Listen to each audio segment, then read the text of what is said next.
बहराइच हिंसा के बाद योगी सरकार की ओर से बड़ा फैसला हुआ था। पीडब्ल्यूडी की ओर से 23 लोगों को घर पर अवैध निर्माण का नोटिस देकर बुलडोजर चलाने या फिर खुद दुकान मालिकों को अपने अवैध निर्माण हटाने का आदेश जारी किया गया था। हालांकि उस पर सुप्रीम कोर्ट और हाई कोर्ट ने रोक लगा दी थी।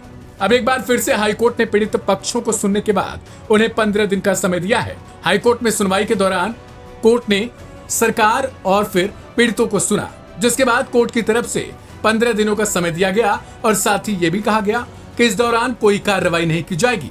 अब 4 नवंबर को अगली सुनवाई निश्चित की गई है।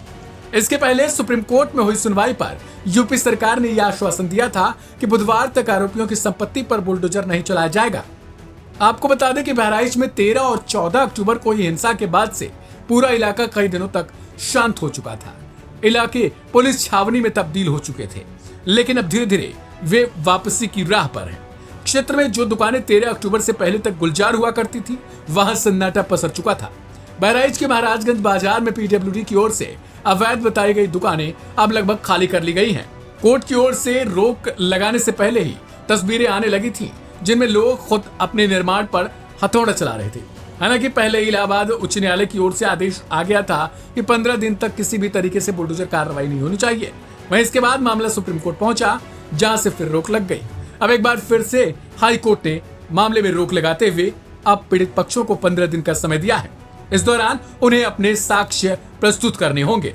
आपको बता दें कि पीडब्ल्यूडी की ओर से अब इन 23 घरों और निर्माणों को अवैध बताया गया, जबकि इससे पहले जब वो बन रहे थे तब अधिकारियों की लापरवाही खोलकर सामने आई है।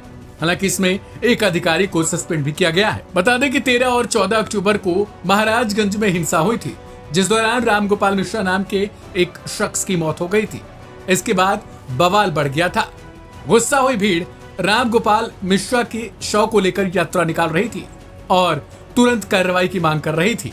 बता दें कि इस मामले में कई आरोपियों की गिरफ्तारी हुई है, जिसमें मुख्य आरोपी अब्दुल हमीद समेत उसके दोनों बेटे भी गिरफ्तार कर लिए गए हैं।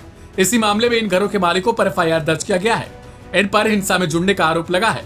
प्रशासन का कहना है कि भवनों का निर्माण अवैध तरीके से किया गया था और यह सरकारी जमीन पर खड़ी है। नोटिस पाने वाले 3 लोगों ने बुलडोजर एक्शन के खिलाफ कोर्ट में अर्जी दाखिल की थी।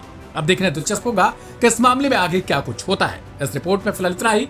बाकी की तमाम अपडेट्स के लिए सब्सक्राइब करें लाइव हिंदुस्तान।